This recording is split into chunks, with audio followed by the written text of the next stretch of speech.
Hello, everyone. Thank you for joining this Fashion Roundtable talk hosted by Ginger Nichelle and the Elle Royalty Clothing team.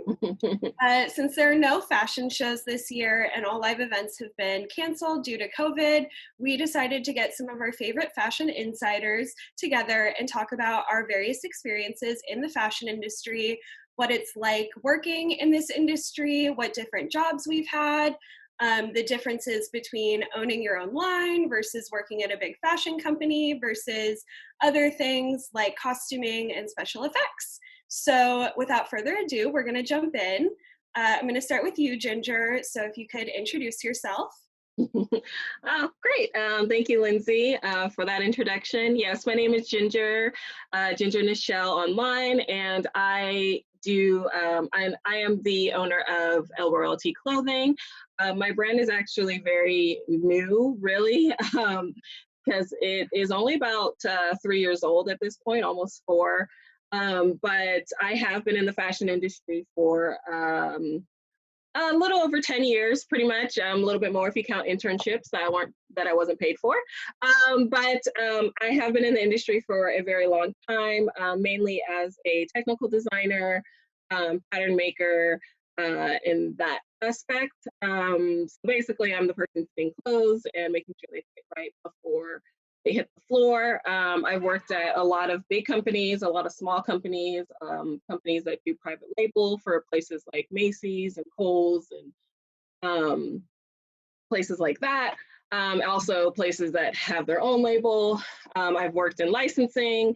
I've worked in toy design. I've worked in a lot of different aspects of it. But currently, my day job is working at a costume shop and dance company as their wardrobe supervisor, costume designer, whatever. There's a whole title thing that I gotta go over. But so I do that now. I've kind of moved out of the corporate fashion world and moved into that, as well as putting a lot of time and energy into my own personal clothing brand that is Harajuku and Barbie inspired. Can't tell. So that's me. Oh. Hi, I'm Angel T. I have a small online store. In the beginning, I started doing t-shirts with digital art and things of that nature, and now I'm going into a little bit more of a streetwear type of deal. I do clothing that has like lights in it and like reflective, so kind of like raver, fun kind of stuff. I've also done a couple side projects with entertainers, drag queens are people that I like to work with. It's really, really fun. I've also put on a couple small events, art shows, such as we have one called Brick and Brushes, and then another one called Cosmic Rainbow Art Show. Both had variety shows in them where we had musicians and DJs playing. And in one, I actually did burlesque. I don't know why I decided to do this, but like I got painted live for the show, which was like really, really great and fun. And also I do work with Ginger as well at Illuminate. I'm her assistant, and we do costume design with dancers who wear light up clothing, which is great because that's what I was doing before. So it all kind of worked out that way.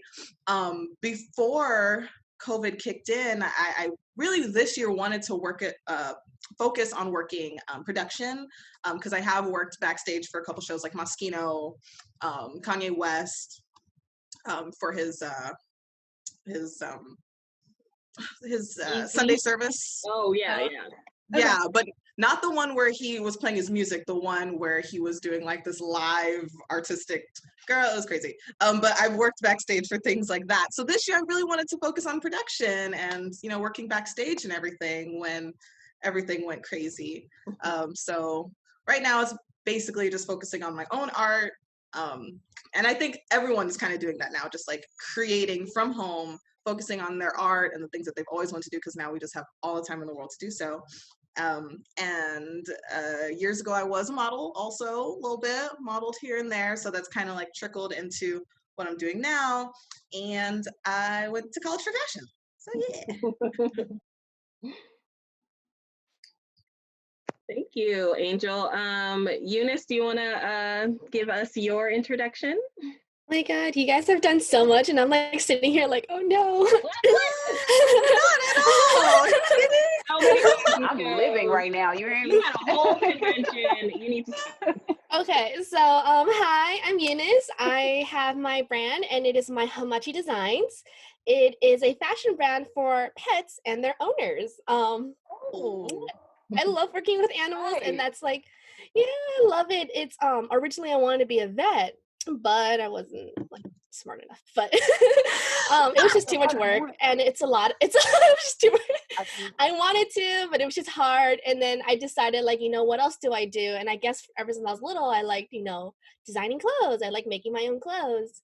And so I'm like, hey, let's try fashion design. I was like, oh my God, it works. And then working with pets, like, you can't see my dog right now. He's laying next to me, but Hama loved wearing clothes, and it just got cheaper to make his clothes than buying it, and it's more customizable.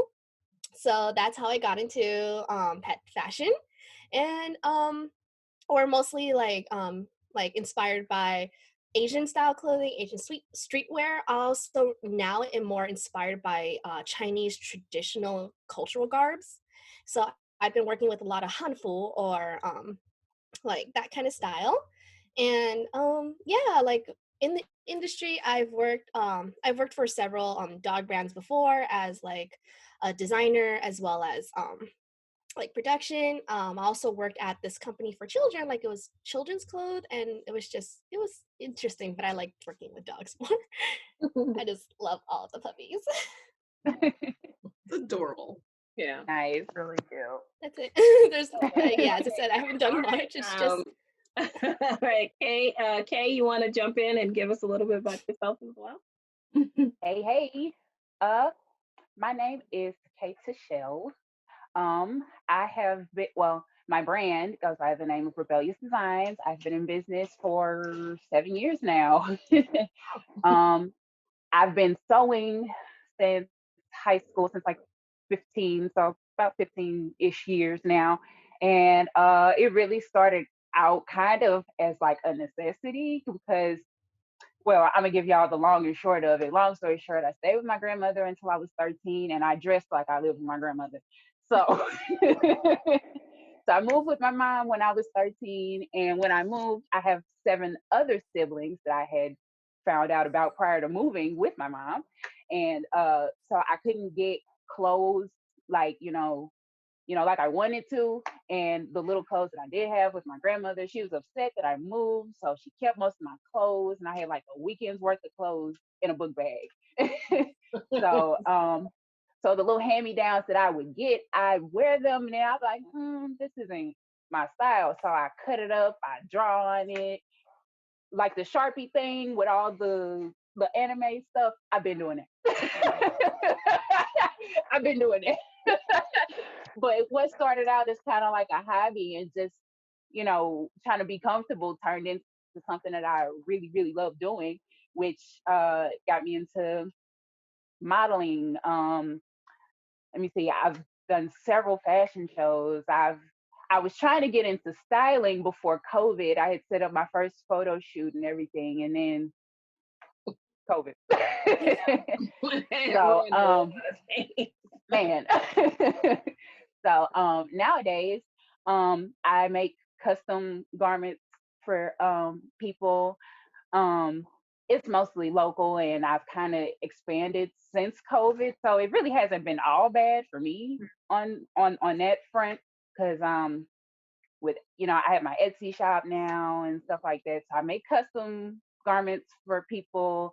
And of course, the big sellers have been like face masks, and I've been working on tutu socks for like girls and their moms or whatever. Like, it's kind of like a matching set. And I really kind of wanted to run off with that and kind of do like a little tutu sock line. It's an untapped market, and they're super cute. So yeah. But yeah, I'm a woman of many hats. I do many things. I make many things. So creating is my thing. So yeah. So yeah, that's me, long and short of it. And my 11-year-old is standing next to me. I don't know if she's gonna want to get in the camera, but she says hello. Say hi. But yeah, that's it. Oh, I love it. No, that's great. I love it. because actually Kay, I met Kay on Facebook through a Facebook. Yeah. I was like, want to be Because friends? our names you are know, so similar and I just everything. like- So I was like, oh, you like clothes too? Yeah.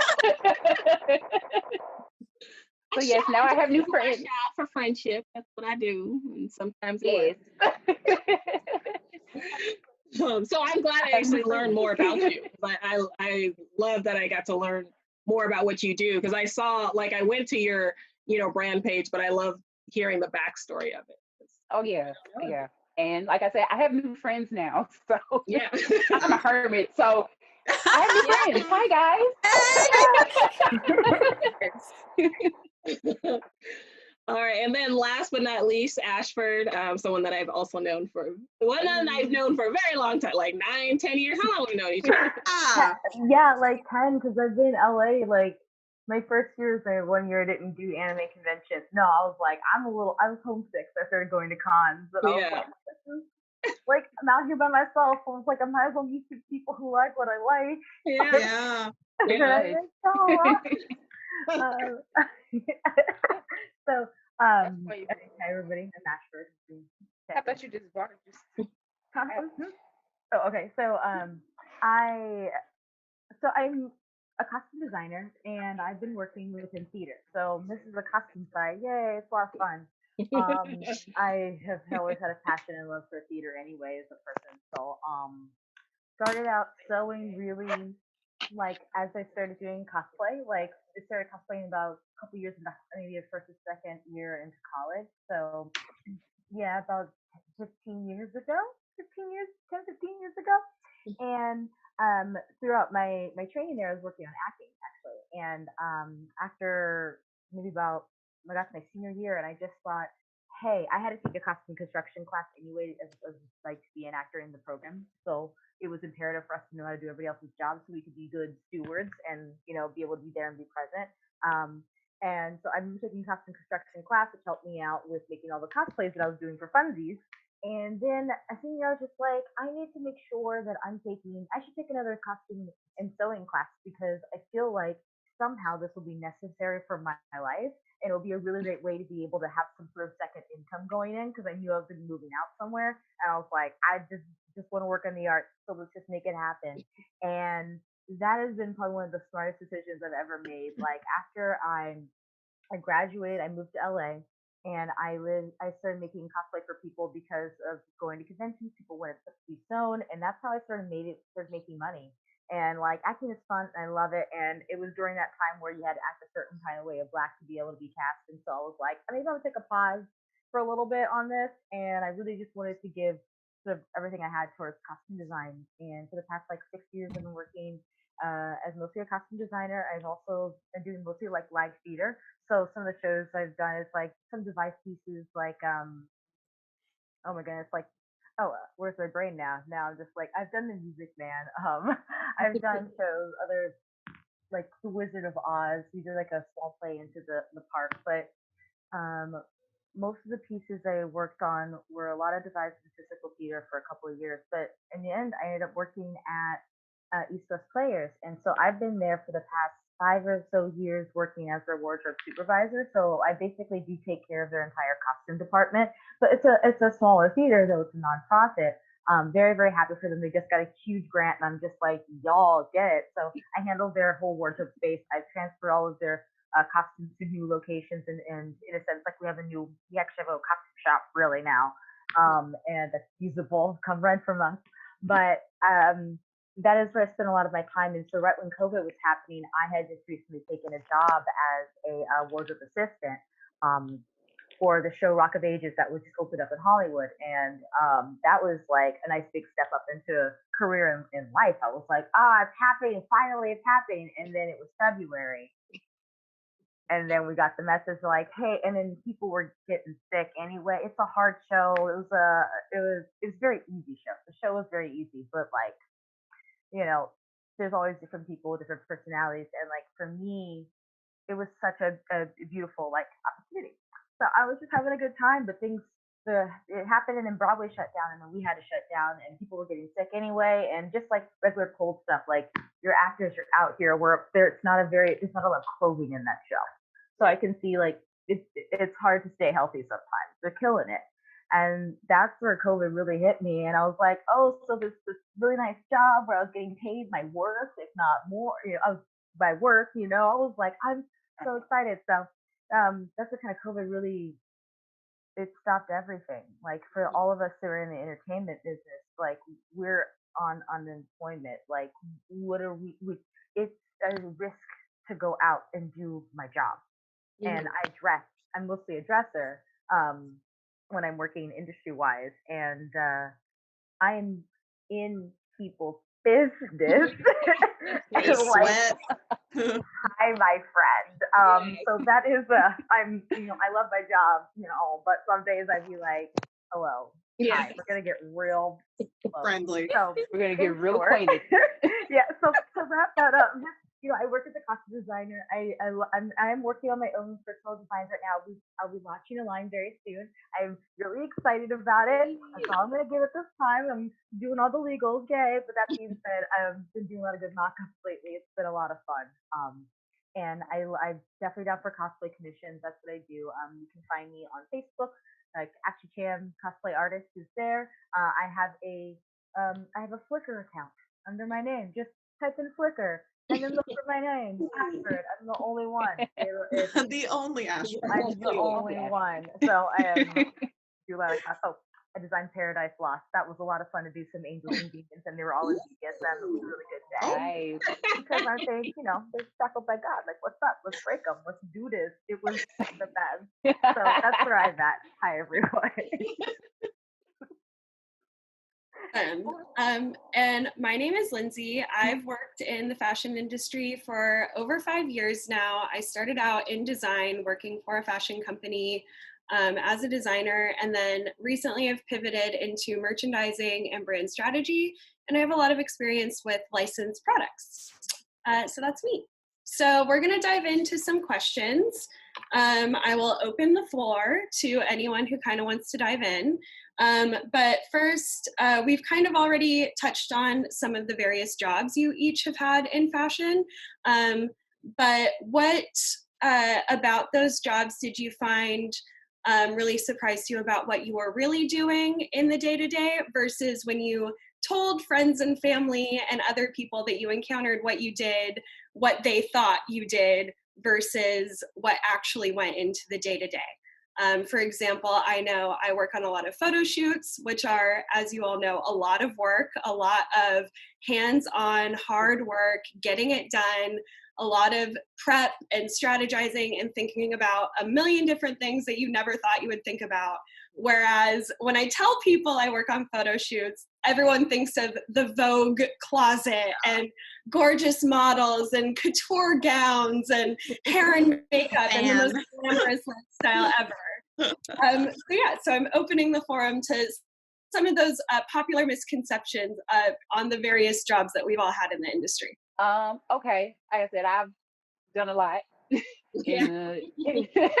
I've done a lot. So, when I first started designing and started putting myself out there as a designer, I'm just finding random DIYs on YouTube and just doing it. And then other things I'll just randomly think of and just make it.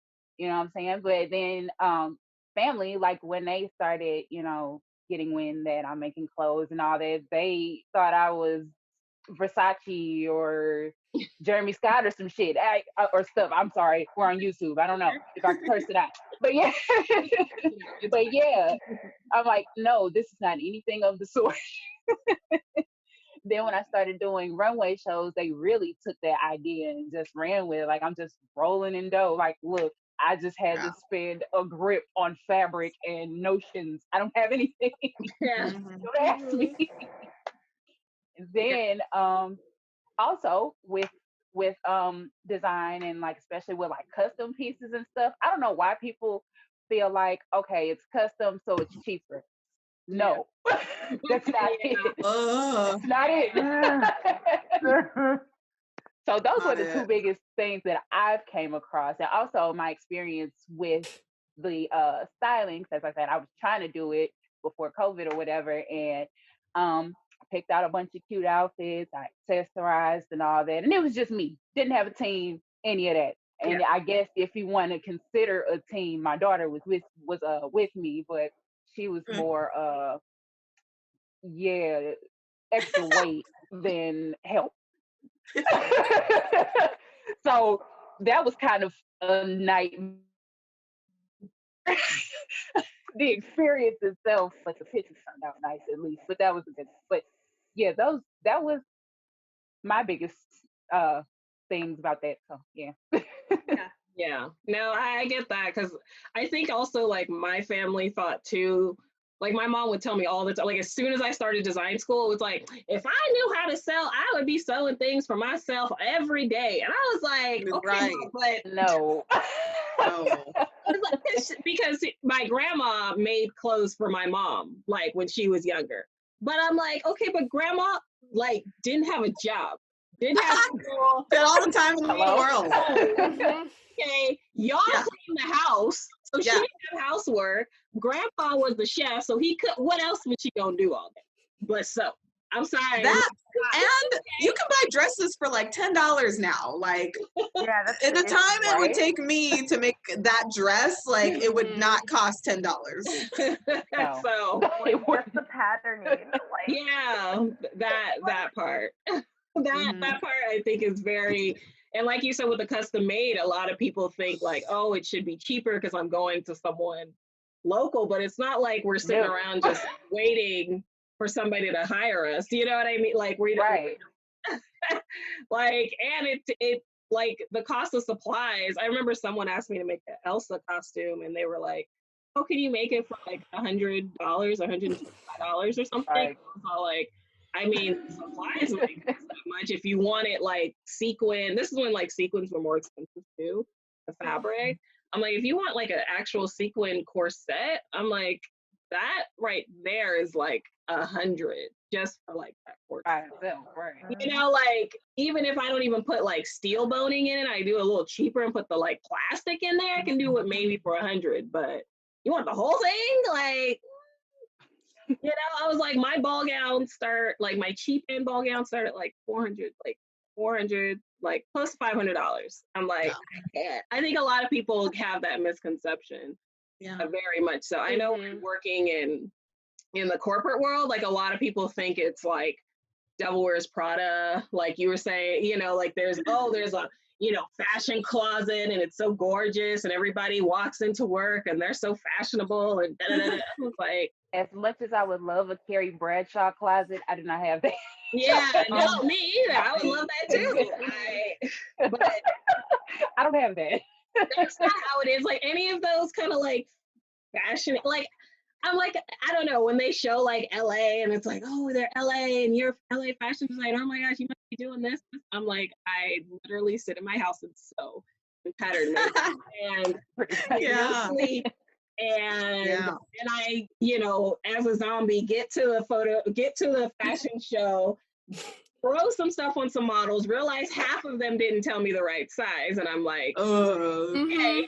I literally said I need this size. Why did you think you could don't lie? I don't know. Or you don't bring shoes. Oh my god! And they don't bring. Or the wrong underwear. The wrong underwear. I'm like, oh my god, just wear nude or black. Like, oh. See, this is why models I show up at all. Yeah, or they just don't come. But I would send out a whole itinerary before the show, like about a good 2-3 times to make sure that you know what to bring. So therefore, you cannot come to me talking about you didn't know because you did. And they still don't. And they still don't. And they still don't. Like no, and they still don't. Like Eunice had to model for me once. Yeah, I was gonna say that. Yeah, like this was it this year ALA ALA. Yeah. Oh right, I met your dog. Yeah. I did meet your dog. Oh, he is so sweet. Yeah. Yeah, I think because people think like it's all to the East Coast because y'all are lit over there. There's a lot of stuff to do. I think mine too would be talking about fashion shows and stuff. Like, you know, Ginger, when the first year that you did New York Fashion Week and I assisted you, you know it's going to be a mad scramble. You know it's going to be a mad dash. You watch the TV shows, you see people running around screaming, but like you don't understand like the weight of it. Yeah. And then you also have this idea that like, okay, you know, there are like $1,000 gowns in the show and stuff, like maybe it'll be professional and maybe things will be on time and maybe people will like know what music to play and like everything, and like none of that happens. Yeah. It's like you're oh my god, that I think that was my biggest thing. Yeah. When you're working with an indie like musician, rapper, whatever, they tell you they need stuff a week before, and you get to the music video and everyone's late, and you're just thinking like, oh, this is just because like this is small time. Once I get big time, things will get better. And they don't. No. They think they're worse because there's more people and like more models and like more places to get lost. It's like that really freaked me out when we went to New York and like people are running around trying to figure out like, oh, where do we go for this? Why doesn't anyone know that? Like that's insane. Wow. Everyone is paying so much money. It should be better. I mean, I gotta say, like when I went up with Ginger to NorCal, and it's because it's my I remember because like I'm coming from a wardrobe perspective from theater, and so like I've done modeling and fashion shows, and I've also like helped people out, but I didn't like I've been around.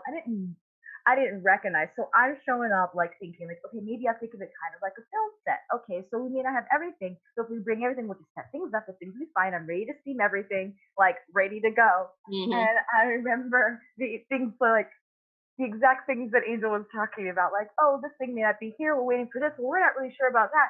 And everything was great. Ginger, you were fine on your own. Like that was fine. I was here. I was going to take care of you. I was like, let's do this. But it blew my mind because I am used to a stage manager, like a person who is just like who knows everything to make all of that happen. Whose job is to nice. be Never the guy. Like you're like, and so when I'm in theater, you know, they're like, okay, lights time. It's time for the lights. We already have the music. We've already texted this for a week, so we know exactly what needs to happen here and there. And then we did it. We fixed it. But to be real, you know, in the theater world, you know, the costumes are kind of left for last sometimes. So when it's my first run through of all the costumes together might be the last day of set.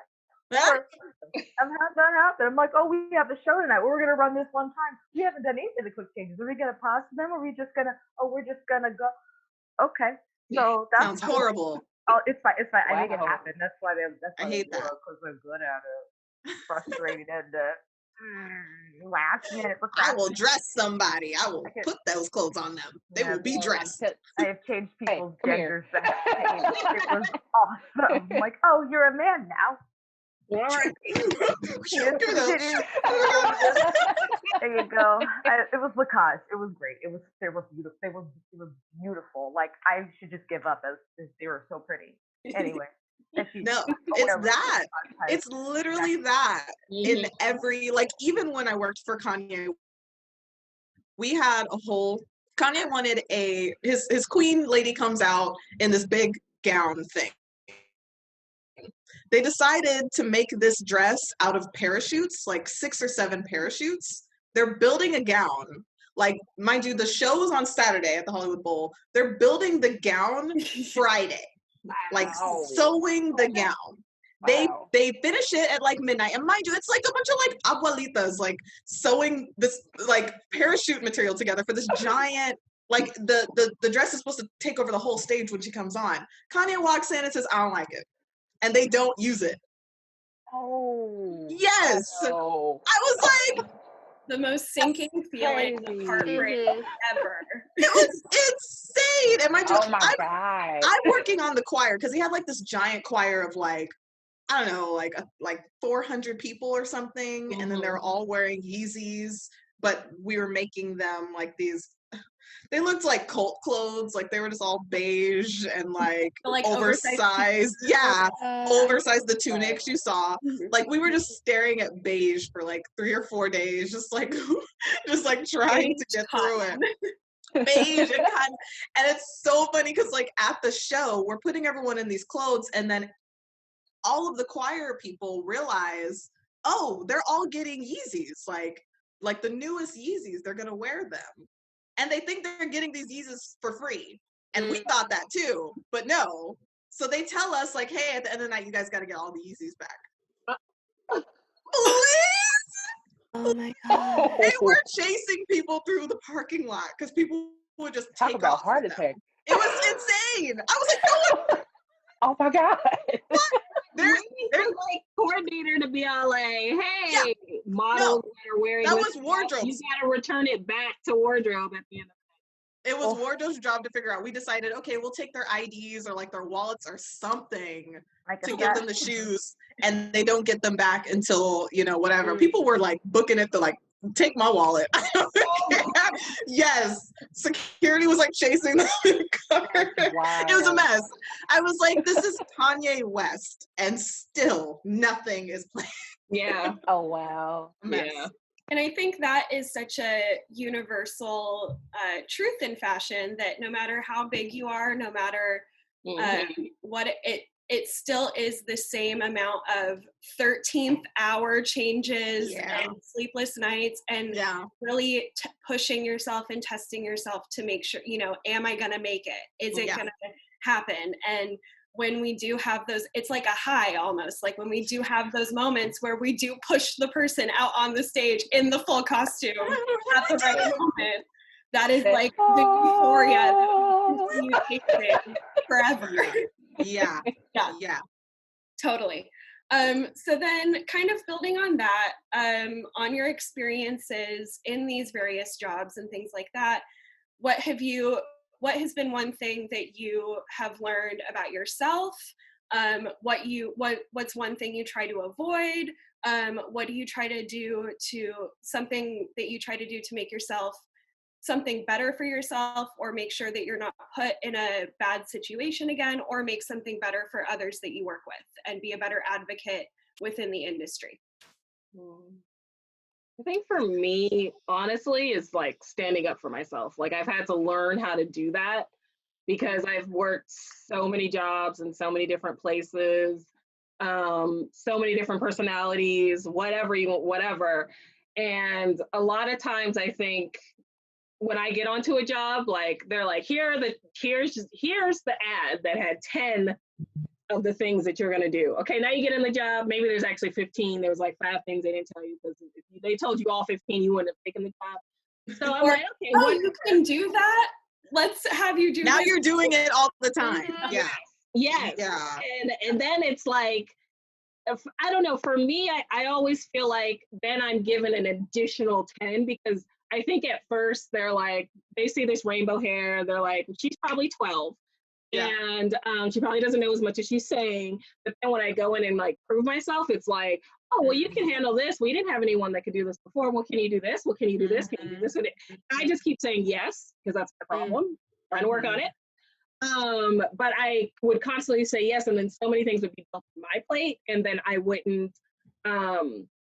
just wouldn't say no, and then I would get stressed out, and I would be the one like kind of absorbing all of that and having to deal with that. And then everyone would be like, well, what's wrong? I don't understand. I'm like, okay, but we're supposed to have the same job.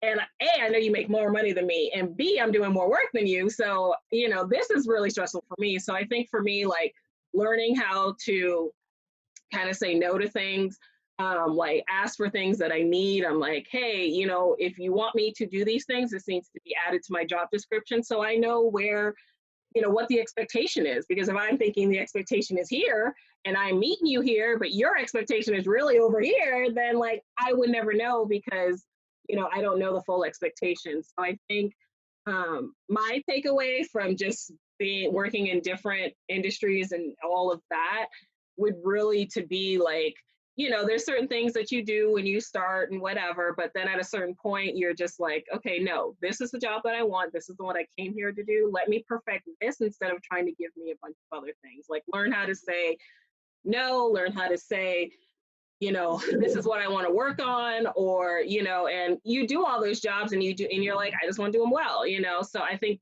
that's my takeaway, and my like give to people that are like, hey, I want to get in the fashion industry, I want to get in the costume industry, whatever, yada, yada, yada. Like really work on, you know, don't like don't become a doormat. Like, don't sell yourself short. Don't become a doormat.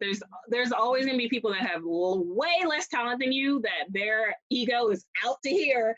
Period. You're like, know what you're doing, and you're like, I can only like, you know, I mean, I think that's like half the time anyway. So I think it's really just like knowing your worth and understanding that, and just not being a doormat. Because it's not, in the end, it's not worth it, because you'll just absorb all the stress, absorb, you know, everyone's anger, kind of end up being like the doormat, punching bag, whatever. And then everyone comes to you with their problems, needs everything fixed. Because I mean, in my career, it's always been, even I haven't worked in that department, people come from me and they're like, what is your advice for this? I'm like, I haven't worked in that department. Why do you care what my advice is? Like, but I think it's just because I'm such like a problem solver. Like, I used to always joke and say I was like Kerry Washington in Scandal, because it was like people come to me with their problems and I'd be all like, okay, well, we're gonna do this time.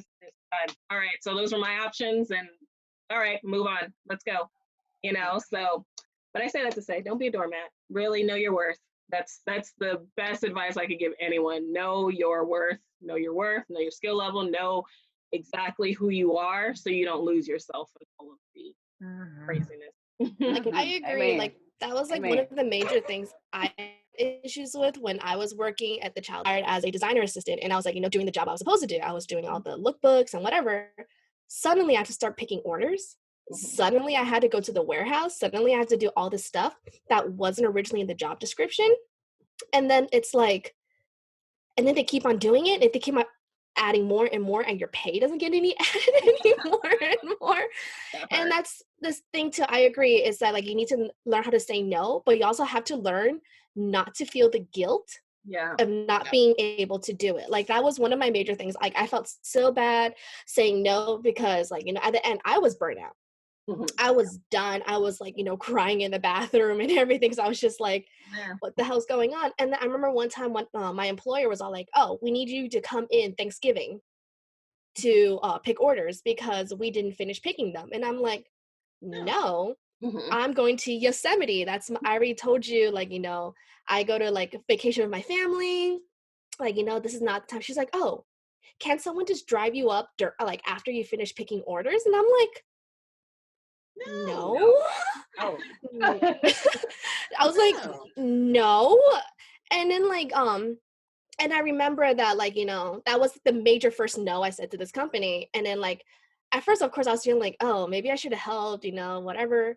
But, and then when I came back, they were all like, oh yeah, we were like doing this and this. We would have appreciated your help and that stuff. And then, and I was like sitting there, I'm like, you know what? I don't care. And I think for me, so like for me, that was a biggest learning point, is that like, if you can't do something, sorry, my cat is bothering my dog. If you can't do something, then you can't do it. It's not your fault. And it's, if anything, it's their fault for not planning ahead, finding enough help that they're supposed, like other people that's supposed to do their jobs. And it's not your fault, and you shouldn't feel guilty about it. You shouldn't feel like, you know, like it's like, so just like learn how to say no. And also the thing is, if it's out of your control, it's out of your control, just whatever. I think one thing that's super important is contracts and making sure that you're abiding by them. Under everything it is, but especially when you're doing commissions, you have to have the people sign a contract. You got to have a contract. You got to have some sort of legal something, even if it's just written by yourself. That will hold so much more in a situation in case you have to, like, even having to go to court is very expensive in general. So like, it's more of a deterrent, but like having those written, like, this is what I'm doing, this is what I'm going to, you know, this is what your services are going to get, this is how I'm going to do it. I enjoy my custom contract. I've been burned twice on not giving someone a contract, and I should have learned the lesson the first time, but apparently I needed the second one to also, like, no, like, it doesn't matter if it's your friend. It doesn't matter if you know them, you trust them. They're like, we cosplay the anime. It doesn't matter. Like, if you do not have someone sign a contract, you could be without money, without what. And even I've also learned, like, you know, it's important to keep records, especially of like your time, your hours, any of those kinds of quick booky things. Like, it's important to remember and know like what your hours, how much you've been working, and what you really do value your time at, and have those prices set like ready to go before someone calls you. Because I just want to help. I just want to do good theater. I just want to create art. Like I can't help it. I'm such a sucker. I mean, like not like it's a bad thing, but I'm like, oh, we're gonna do a devised piece, and then it's gonna be clown work, and we're gonna have a lot of fun. We're gonna use like I'm like, yeah, sign me up. 2 pennies a day, fine. Let's do some theater. Like here for it. But having those numbers like already ready to go, having a contract prepared is good. Also, like I've been in jobs where they try to like switch up my job in the middle of the job, like, oh, you're doing this thing, and like, actually, we love if you worked over here, and I'm like, I should have asked for a contract at that time. And I learned that lesson real quick because then I have a piece of paper instead of people like, oh, come talk to us. You're always open. And no one was open. No one was very important too. And I think sometimes we overlook that. And maybe my dad's very, like protect yourself situation. I think it's because he grew up at a time in the 50s where like every black person just got ruined by like music in entire music industry. Most artists did anyway. But like watching that go down like in life, I can see how he has gotten to this point of like, please protect yourself. And that's what like the greatest gift, like he is alive, like he has given me. He's still here, but like to share that with you guys. Yeah, definitely contracts for sure. Ditto on all of that. But I guess to add on, with my experience, like when I first started taking like orders from other people, know your numbers. That's important. Know your numbers. Don't undercharge, because as we all know, as sewers and stuff, that stuff takes time and money. Yeah. You know what I'm saying? So knowing your numbers is like imperative. Quick story. I had took on this big order because I'm a super ambitious person. If I feel like I can do it, I'm gonna do it, or at least try anyway. So I took a wedding dress order. It's the first ever wedding dress I had ever made, and the last until I get married. But so my best friend was like, hey, it's someone that I know that I work with. She's getting married. She needs a dress. I'm like, oh, okay, well, tell her to come my way. You know what I'm saying? So she can come over and get measured. Haven't met her or any of this prior. So she comes over to get measured, and like she was, a plus size woman. And I had never, well, I've worked with plus size women before, but like it was like way out of my scope. And like the girls were like out there. So I was in my head, I'm like, but I didn't show that around her.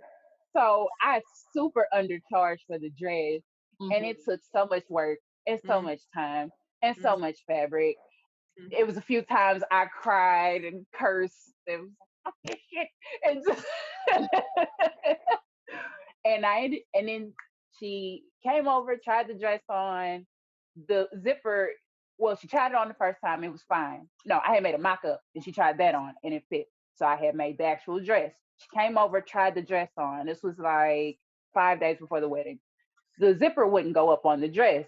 So once again, in my head, but yeah, that was another one of them meltdown moments. Like, oh, I shouldn't have took it. But I say all that to say, know your numbers if you're going to take on a big job. And if you feel like it's going to be too much for you to chew, say that. You know what I'm saying? Like, don't get in too over your head to the point where now you pretty much messed up an order and a potential client, you know what I'm saying, a returning client and all that, trying to reach, you know what I'm saying? So yeah, that was my lesson learned. And like I said, that's the first and last wedding dress I'm gonna ever make. So yeah. Yeah, that's a good point. Like knowing how much to charge, or knowing just even like trying to estimate that amount of time, and knowing that this is going to be a big job, and like, okay, maybe it's like, okay, I know that this is going to take me, like 80 hours or something. This part, or I know the mock-up is going to take me like 20 hours at least to do like this mock-up, and then another 80 to do the actual dress, because now I'm gonna actually hem things and do things properly and whatever.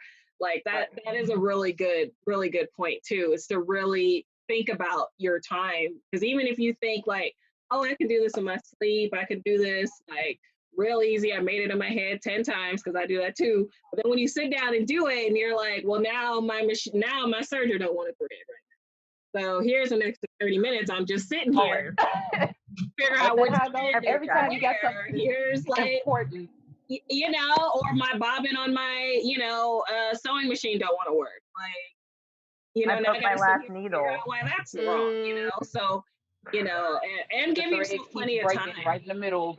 Yeah, yeah, yeah. And like you said, like and like you said, like if it's more than what you can handle, then just say no. Even if it's like, no. especially with time wise, you know, Stress is not worth it. Like, yeah, it's not. I was under so much stress with that dress, honey. Yeah. Girl. Or Yeah. like, what was the thing? Like, I remember Ginger, we were like at ALA, and then you're filming. You're saying that, like, you know, like being designers isn't a competition. Yeah. If anything, we're working together, and I think that's also really important. If you Sure. can't do something, it's okay to like recommend them to another designer that can do it. And that's the thing. You're supposed to build each other up instead of tearing down. And sometimes even I still have issues with that. Like I have problems sometimes thinking, oh my God, I'm not going to make any money, or this designer's doing better than me. But at the same time, it's not that. And it's okay to like say no and pass it on to someone else if you can't do it. Yeah. That's great. There's money out here for everybody. So. Yes. And that always comes back to you too. It always comes back to you. I think about y'all sometimes before I think about myself. I'd be like, oh, that looks good for so. I'm like, are you hungry or not? And I'm like, but I'm thinking, this is, I know I got. You know when you know you be doing too much, and you're like I was doing too much before the pandemic. I can tell you that, and I have rested because it was that I was working like three full jobs, jobs, and then I'm so tired. Anyway, that's what COVID did. I got to rest. Trust me, from March to April, all I did was like sleep. My body after Vegas. Oh my God, after Vegas, you deserve that sleep. I was like, and I think too, another one that kind of piggybacks off of what everyone is saying is like knowing your worth. I think is a lot of like having confidence in yourself too. Like that's something I'm 100% learning right now. And you know, I just graduated college 2 years ago. And sometimes it even takes Ginger or like a friend or my mom to remind me like, girl, you've done a lot. You've done a lot of things and you've done them really well. And just know walking into your next thing, you're probably going to do really good at it. Like, I mean, you know, just walk into a lot of the things you do, just knowing absolutely, because like Ginger said, there's some mediocre people walking into jobs like, oh yes, girl, I'm going to do this and this and that. And you actually have the skills to back it up. I think for me, something I struggle with really hard is like, am I good enough for this? Am I going to be impressive? Am I going to do A, B, and C the correct way? To the point where it can verge into, oh, I'm just going to try to do absolutely everything I can do, which then burns myself out. But, you know, like even now, like something I know I'm really great at is like fashion illustration, like flats, digital stuff like that. So whenever I get a job or like meet someone, like I'm a PA for a good friend of ours right now. And I immediately was like, hey, if you need these fashion illustrations, these flats, I would 100% love to do that for you. And seeing her light up and be like, oh my God, that's like an amazing skill that you have, just like maybe like, yay, this is a thing that I'm actually good at. And I can remind myself that like, you know what you're doing, you know what you're talking about, and you're impressive to people. So when you come to people with your portfolio and your resume and they look at it and their eyes light up and they're like, wow, like just remind yourself of that. Because I know there's moments at like 3 a.m. where it's just like, I've done nothing. I've done nothing with my life and everyone is better than me and I'll never be a designer and blah, blah, blah. And then you start writing things down on paper and you're like, wait a minute. Am I the baddest? Is it me? Was it me the whole time? Am I the baddest one?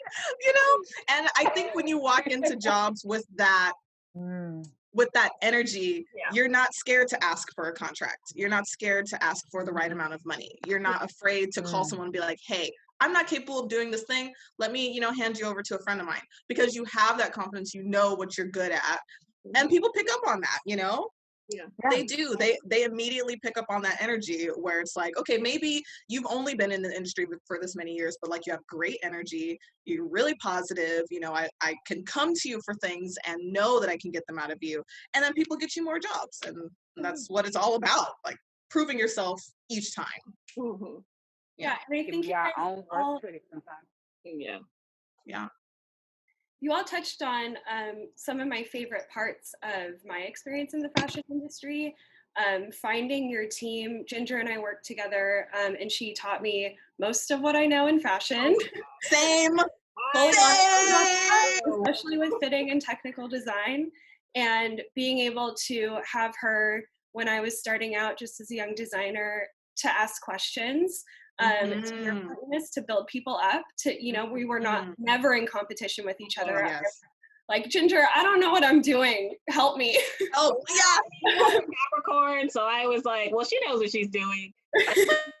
And it's funny because sometimes Lindsay's voice will come off as like she's being rude. So like she would say something and I'll be all like, no, she's not being rude. Like I was like right before, because I could feel the tense like rising, like did she, and I was like, no, that's just her voice. Like I could just, it was like I like I can read it. I'm sorry, I can read it. That's not the energy that's here. I look like a little 15-year-old, so it doesn't equate when I start coming at people with directness. You need an authoritative voice, okay? You need it. Yeah. You gotta tell people, no, this is what's gonna go down. But also saying yes. So saying yes to those projects that broke me, that I, you know, learned like, I hate this, I'm never doing this again. But then also gaining that confidence of, okay, well, I will never do that again, but I know that I like these aspects that I maybe would have never known that I like doing, that like fashion illustration, you know? Like, would you have ever known that you love doing that one niche thing in fashion? So that all kind of touches on my favorite parts. And so it's fun to have the full community in the fashion industry where it's not just like project runways, stealing skirts and fucking people over, or turning people over with their fabrics and things. Like, it is a community of building people up and collaboration, and let's just all create art together. Like, totally what Ashford said, for sure. So we have kind of touched on COVID. I know that it upended our whole entire lives and the whole entire world. So to kind of like wrap it up, something on a positive note, what are you most missing, like from fashion shows, live events, anything in the fashion world, even, and just, you know, collaborating or fitting and, you know, getting up all in people's faces and that personal interaction, anything that you're missing because of COVID? And then what are you excited most in the changes in the industry that you're seeing to go back to once this all kind of, you know, once we establish our new normal? Hugs. Oh, Hugs. yes. Oh my God, yes. Hugs, high fives, pinky promises. Oh my God. And it's like you want to do it, then you catch yourself. And they're like, okay, elbow. Elbow. Peace. Do like the self hug, like hugging you. I'm a hugger, so I'm just None of my family hug, them. and I am so touch starved. Oh, At least you have your puppies. right. They're sick of me too. They're like, get away. No more. Like, when are you going back to work? There's no concept of quarantine at all. They're like, when are you gonna leave the house? Go home. Like, don't you gotta go to your job? Like, what? I'm saying that to my kids. When does school start back? Yeah. You gotta go outside, something. Oh my Get gosh. But like, no joke, I miss cons. yeah. I did not think that I would never miss been. cons. Oh, Never been to a con? It's a lot of fun. Never It been. Let's go. is. Let's go. Let's all go. Let's all go. Baby, let's Yes. go. Let's go. Hotel room. All of us. Yes. That's how we Yes. start it. I'm All down. of us in that one. We'll get a cot. It'll be great. Yes. You know what? I didn't realize how much I would miss cons because I haven't been going for the past few years because theater runs long weekends. Yeah. Mm-hmm. So I'm like, oh, what happened? So, and there's no getting you can get covered, but it's not like that. You gotta train somebody for you to have a whole like. You better be important because they're gonna be there for a minute, Yeah.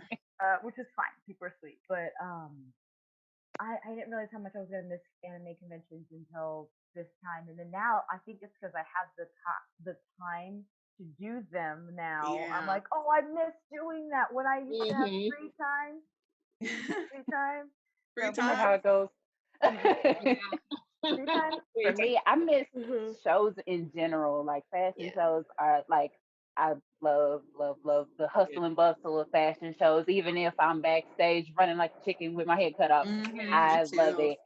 And Me too. actually, last year I had put on my very first fashion show, and it turned out great.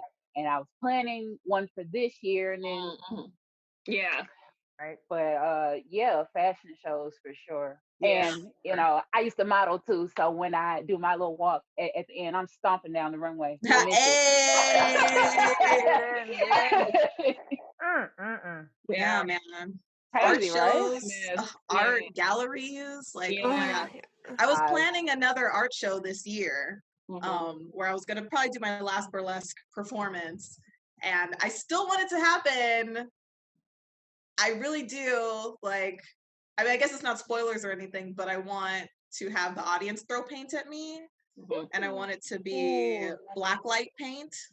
Ooh. And so that it'll be sounds like a dope. whole thing, but it'll be an art show and there'll be like all kinds of music and stuff. I was planning at the beginning of this year because just like, there was just so much anxiety and like fear, and I just wanted to create something big and communal, like the last two art shows I did actually had a pretty good turnout, like at least 150 people. So this time I wanted it to just be like a big thing, because I just felt like after all of this goes down, like people are just going to go outside and like be next to each other and like be a part of Mhm. something they've never done before. And I was getting the event space together. I found a hostess. I was already looking for artists, and in my head, I thought it was going to happen in November, and like, girl, we're around the corner from November, Yep. and it's Yeah. not even getting close to being able to. Like, Mm-mm. just God, I, as hard as like planning an art show is, it's just so magic when it like comes together the night. It's just so good, Yeah. and it feels so. It just gives me that vibe where you're just walking around like, hi, I did this thing, and we're all making money and That doing was me. stuff. I did that. Yeah, I did that thing. Hey, oh, you just bought a ticket. Thanks, girl. You helped me out. Like, what's up? Let's take a picture together, Like, I Wow. cannot wait for Yeah. that. I Yeah. can't wait until we can do that. I don't even know Mhm. how we will be able to. I I think about like when I used to go to bars and like bum cigarettes and like drink people's drinks and like, lick doorknobs and whatever. Like, I will never be able to do that again. Do they have different? Do they have different bar experiences? Like, And I like I don't said, think I'm a anything hermit. ever. I'm like, and you know what? But then again, I'll finish a drink though. A girl, No, y'all was take a part. sip. Take a Yeah. sip. And I I was will like, are you done with never that? Okay, cool. Now it is mine. Yeah. Like that's so Thanks. hand it over. Oh yeah, thanks. Let's lick it. Just a quick one. Like whatever. I can never like going to a bar will never be the same for me. Mm-mm. Oh God, Yeah, as never. I said, I'm a hermit, so I'm usually in the house. And I was like, okay, this year I'm gonna get out. I'm gonna network. I'm This gonna is hook the up with other year. designers. It's gonna be great. This is No. the year. No. No, seriously. Like, no. Like Nope. this year, like I had all these plans. Like, so I was branching out. So this year was the year I thought I was gonna retire cons. Oh, I was, yeah. And then Oh man. by I know. force. Now I miss them. I know. And then like I actually right before, so I started getting into skincare. So I started making skincare, making organic skincare and that stuff because You And still then have? I still doing it, but it's just kind of hard. I know. I also do CBD products. So it's like, all this Okay. stuff. Yeah. Nice. And then, but the thing is, okay, so I had a whole thing opening, like a whole like show opening. I think the plan was April. Oh. It was planned in the end of April. Oh. And then it was like I got all this stuff. In my room is like a mess because I got all this stuff. I got all the props, all these lighting, everything, because it was gonna be like a cute little like kind of like a pop-up so people can take selfies, people can like, you know, like take photos. It was one of those. Oh, A week before the event, that's when the notice went out. No. So this year, I know, I'm just like so sad. I had all these plans. Like we got all the product, all the showcasing. I got photographers, I got videographers, I got the location. Yeah. Everything was planned, everything was set to go. Yeah. And then the notice came. Oh, so depressing. Right? It was only gonna be a couple weeks or a month. Right? Girl. I was like, okay. I Now was look like, at us. okay. I was like, okay, America can't be that dumb. No, Yeah. America, but we you know, can. I actually really thought that we couldn't. We I was can. What can they? It's like, finally. It's like Right? a zombie chocolate. Well, I thought we were able to, everyone would be able to wear masks. I thought everyone would be okay with that. It's Too not hard. a big Yeah. deal. Too Like, hard. Apparently so. And then like this year was the year I was thinking about going back to school to get my master's. And it was just like, nope. Yeah. Yeah. 2020 was going to be the year for a lot of people. Yeah. I think A a lot lot of of people were getting their ducks in a row for this Like, year. And it was We expected a lot. And The bright Yeah. side, we had the time to finesse everything. yeah. Oh yeah. The biggest Oh thing yeah. for me is like having that time. Like, I am fortunate, like employment, because entertainment industry, I work under that thing. I worked my jobs were like consistent enough that things are okay. You know, I'm like super duper lucky, but like I was freelancing a bunch, but I worked at a school and Rock of Ages was a W-2 taxes out job. And I've been doing that for 6-7 months. So here we are. Cause pre-show. And but now that I have time, because it's not, I'm just lucky to be alive, and I'm able to be at home and actually social distance. And there's it's odd to say, like, I'm sure I could find another way to work, but there is no work. I mean, people really aren't. There's no live theater, so that's not happening. There's no, anyway, positive stuff. I've had time to work on myself as a person. That sense of grounding, because I was working 3 different jobs and side stuff, you know, and I wasn't taking care of myself at all. And I did not realize that until the world stopped. And I was like, I am so glad I'm able to ground myself, as you said, Angel, like about imposter syndrome, basically, and like, showing up with yourself. Yes. How I didn't even realize I wasn't even being there, being present like that, and how important it is to just be you. And it's cool. So that has given me a lot of time. This has given me a lot of time to be able to work on me as a human being. Flex And on the haters, Ashford. Yeah. Flex on them. Just like these guys. Are you talking about these? Are you talking about Joe? Y'all got tickets? Y'all got tickets? Pythons are sick. I've been doing yoga. Hi guys. Yes. Work on that. Yoga. Thanks. And also, like, I've actually had time to work on like my own business and my line. And I know y'all girls know all about, because I've been sitting about having these ideas for 10 years. But where has Ashford been, except for working on like everything ever? The stuff that I want to do. Yeah. So it has been a beautiful time, and it's a great journey. And when the information comes up, I look forward to sharing it with you guys. Like, I'm really excited. Dude. That I think us creatives are like really, I don't want to say blessed, because this is not a blessed year, but a lot of us who people might have kind of questioned if all the time we were spending on our art or whatever was important, and whatever, we're kind of the ones that are striving right now. Like, people, maybe they don't have a lot of money, but there's a lot of online shopping going on, and like there's a whole lot of like just wanting to be a part of something, doing online classes and everything. So being able to offer that to people is, I know a lot of artistic people who financially this year are okay. If anything, we're just having issues with like everything else going on in the world. But thankfully our art is enough where we don't feel completely drowned. And on top of it, we have so much time to just sit down and create and put out our lines and put out our face masks and just create and push product out. Because girl, we don't have our corporate job or retail or whatever banging on our door, taking all of our energy from us. Mm-hmm. Yeah. Oh, I feel so bad. I haven't really made anything this since. Girl, Right. Hey, dare rest you. is needed too, you know. I mean, it took me a while too to start making stuff again, because at first I was just like, I just want to sleep. And Yeah. I was like, I just want to rest. And then it was kind of like, okay, let me make some masks and do that for, kind of volunteer work and some friends. And then it was like, okay, like now I really want to work on, I've done all the back end work on my clothing brand of just like getting line sheets made and all this kind of stuff. But let me start now creating another capsule collection. It was also kind of hard because there was no fashion shows. Like this year, like I wanted to go to England, London Fashion Week. And We're gonna do London Fashion Week at some capacity. We were planning it in March. That was supposed to happen. Okay, I'm gonna be in touch because I'm going too. Let's go. And it's so funny because the lady I used to intern and work for, she's in London, and she just opened up her showroom and store in London. She has a store here. She has a showroom here.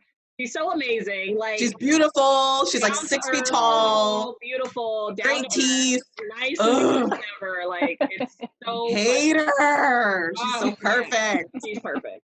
She's so perfect. Like that was like my plan, and so that's something I missed out on. I mean, I also was supposed to get married this year, so that was supposed to happen, and that didn't happen either.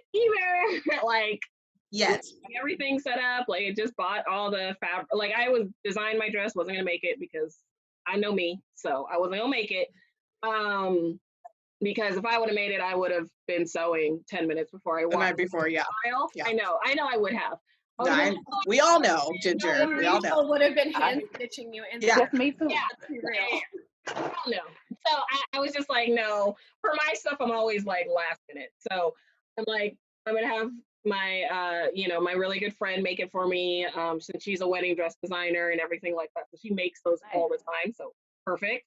But that was something else that I didn't get to have this year because of COVID, and a lot of people are like, well, just get married at the courthouse or just did it. And I was like, well, everything shut down anyway, so like we would have to do that like in like February if we would have done it in February, early March. I mean, now things are starting to open back up, but even still, it's like we just moved it a whole nother year. So it gives us more year to plan. So on the positives, it does give us more year to plan, more money to save up to put towards that, whatever. But those are the things I kind of missed out on, and that I missed is doing the fashion shows, even like just photo shoots, because I really enjoy doing photo shoots as well.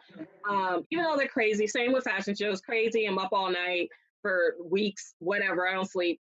But I enjoy the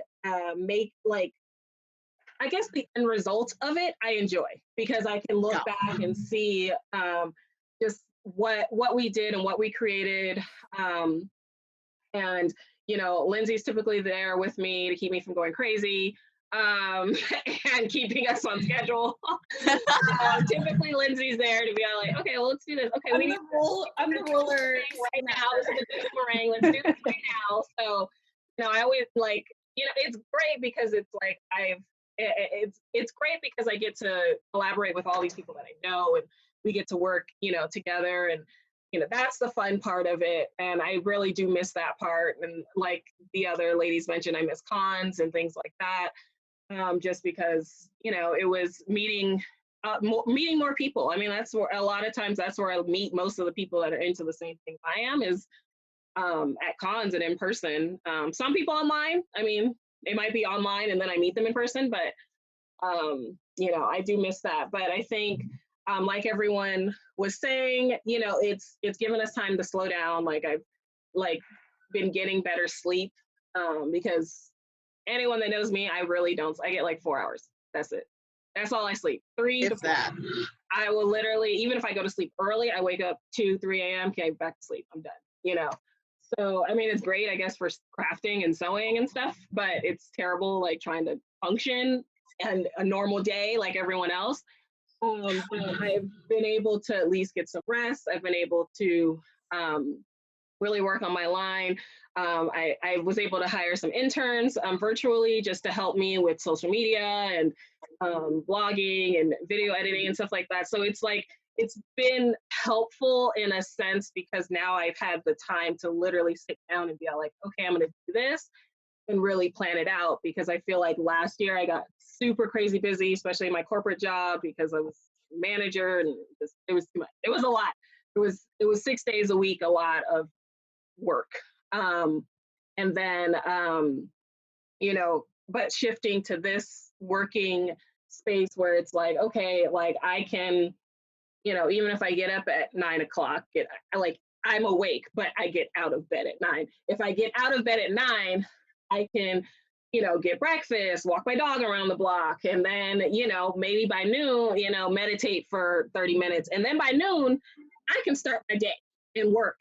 And I can work until 9, 10 o'clock at night, take breaks whenever I want to. And it's just been so much more helpful for me of being creative, because now it's like, I can set up my day how I want to set it up. I don't have to be on someone else's time. So, I mean, I definitely want the world to open back up. And, you know, I did love my current job too, that I work, you know, now, even though that was hectic and crazy, we'd always have 3-day timelines for some reason. I don't know why. Everybody asked 3 days. That's all we got. Sometimes 24 Black hours. Eyed Peas, Black Eyed Peas. Such a 24-hour one. That Chris Brown one for 24 hours. Ugh. I don't. Yeah, I was working with my husband. Oh, I'm good. I'm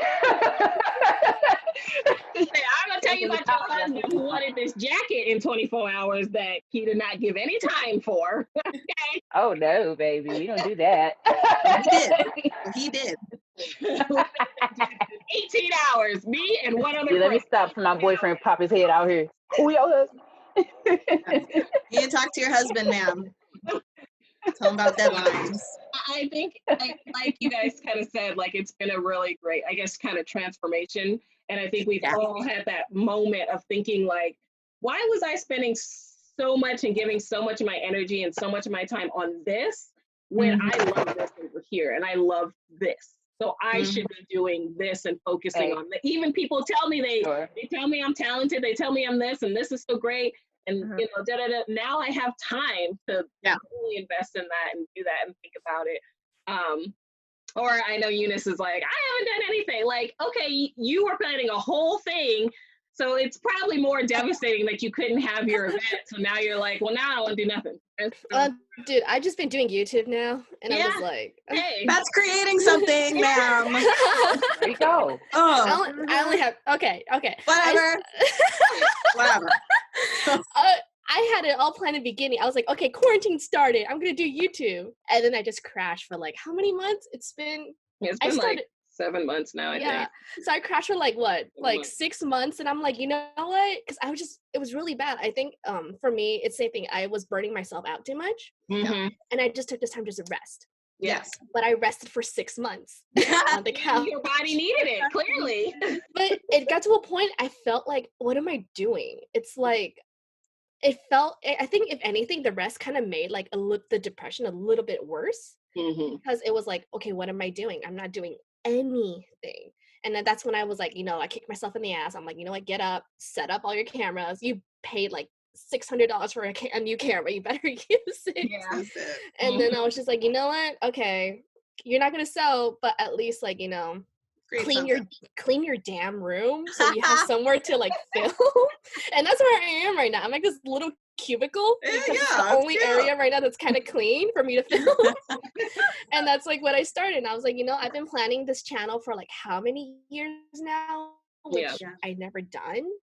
And then I'm just like, you know what? And it was good. It's like, you know, I released my second video, Thursday? And it's it feels great. It's YouTuber. Like, oh my God, I'm doing something. I'm gonna have to go and subscribe. Yes, I have to go watch your videos like 10 times in a row. Oh yes.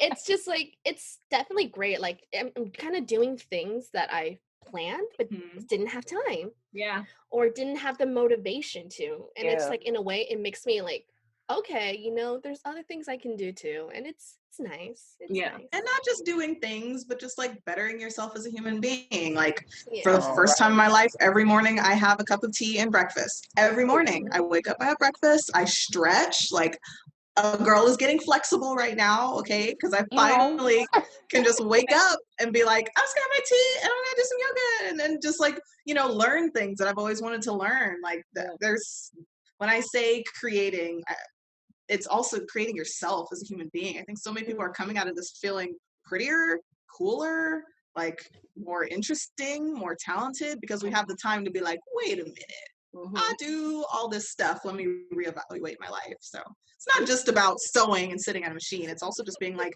somehow, even though the world is falling apart around us and everything is terrifying, I'm still a good person. Yeah. And I still love everyone around me, and I want to help people as much as I can.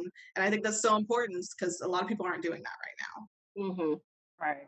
It's very true. Very true. Like a lot of self-care is, I Self-care. think, is Yes. happening. And that's even me, like I was saying, like it's questioning, why was I spending so much time working this corporate job where I was there at like 7:45 and didn't leave until like 7:45, 8 o'clock at night. Like, and then I would come in on Saturdays and work a couple of, like, why was I doing that?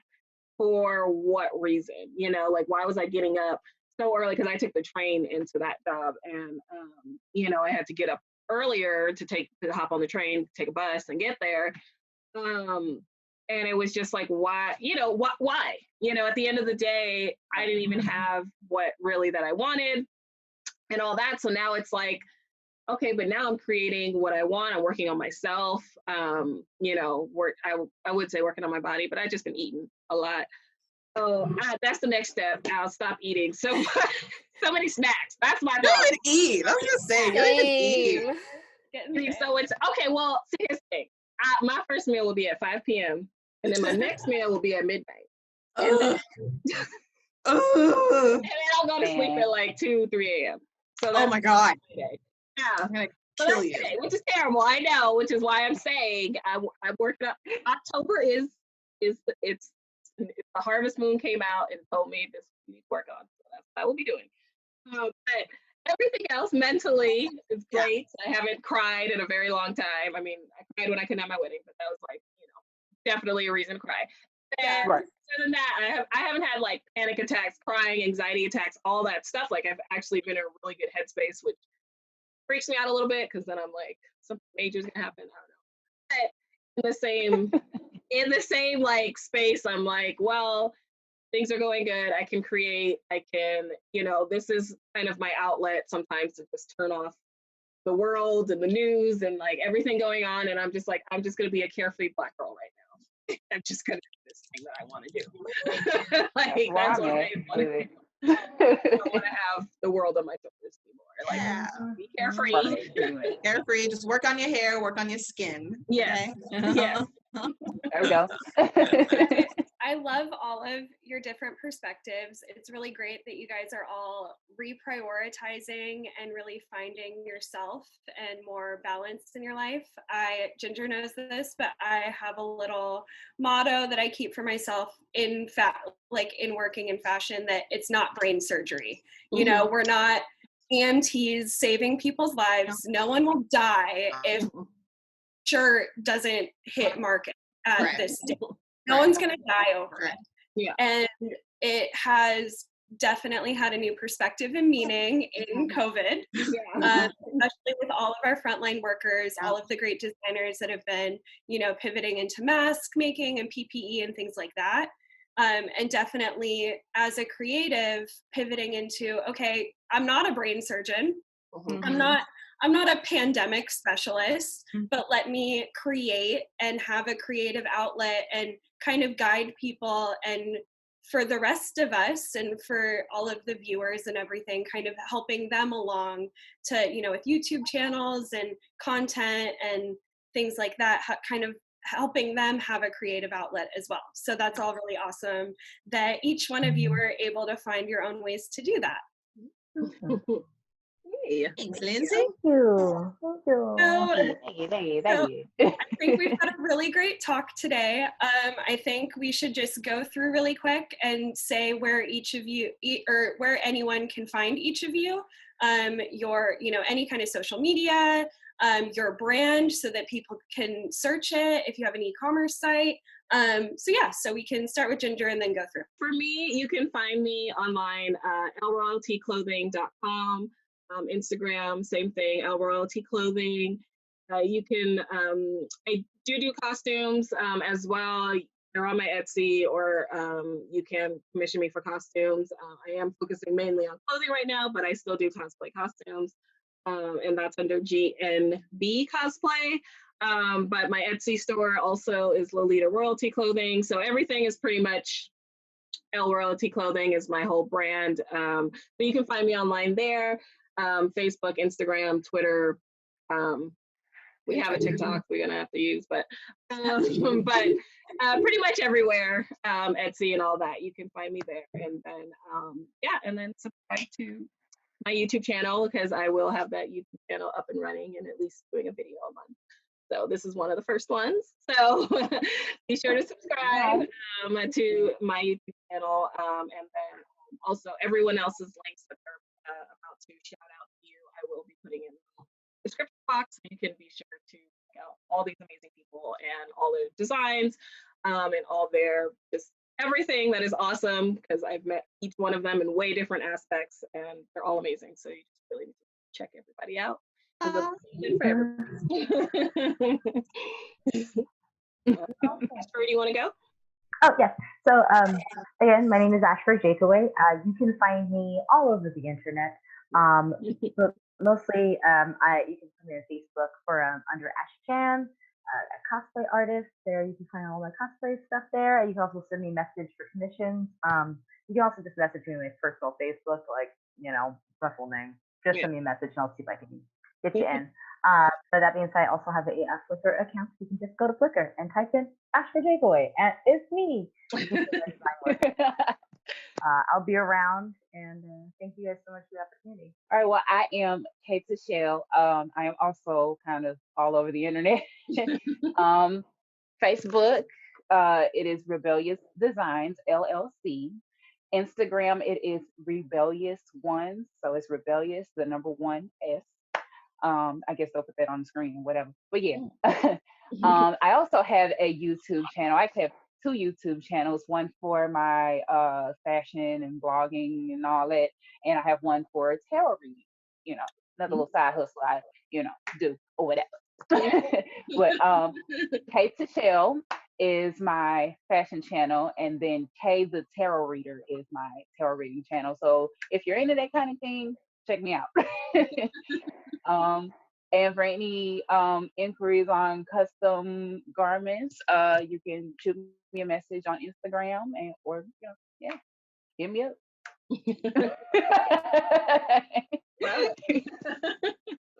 And then Eunice, how about you?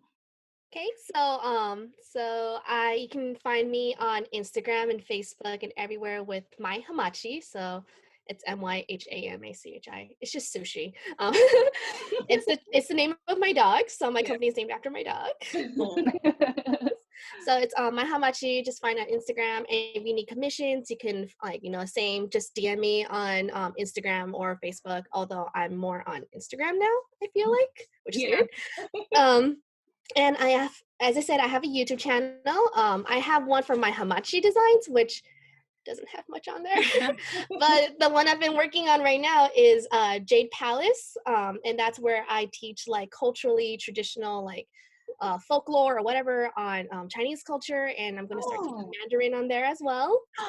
Yes, I'm tuning in. So you didn't gain a follower. There you go. Oh my God, please, thank you. And, yeah, I'm pretty I'm like, I need to hit 100 subscribers to get like my URL. So I'm like, please. So right now it's Jade Palace, Yamingong, which is Chinese, but it's like Jade Palace. Yeah, I can just Google that, I guess, search that. But and you can also try to follow my dog on Instagram. It's hama.lue. And then that's all of his stuff on there too. Like my dog's a cosplayer. I tend to not like being out in the public anymore. It's mostly my dog. Yeah. It's like toddlers and tiaras, but with dogs. Oh my God, and little outfits. Oh. So cute. Stage dog mom. Yeah. Yes, basically, yeah, but yeah. Oh. Dance dog mom or one of those. I want a dog. All right, and then Angel, where can we find you online? Okay. I'm Angel Tenchi on both Instagram and Facebook, and then Angel T Apparel on both Instagram and Facebook. Yeah, I don't have a YouTube or Twitter or anything like that. Mostly Instagram is the best and where I post things. My my personal page is Angel T, kind of has like more modeling pictures and stuff. So if you don't want to see a butt, don't go on there because you'll see. If you Learning everybody. But Angel T Apparel has all of my fun, futuristic, cyber-y fashion and stuff, and you can find that Instagram and Facebook. So yeah. Yeah, awesome. Awesome. Well, thank you all so much for joining us today. I've loved our chat, and I hope our viewers do too. Thank you all. Yeah, thank you. Thanks, Thanks best for moderator having us. ever. Yeah. Yay! Round of applause for the moderator. No, you Okay, guys are moderator. awesome. I really, truly loved hearing Eunice, Kay, and Ashford. I loved meeting you and seeing your beautiful faces and learning more about you guys. So this was really fun.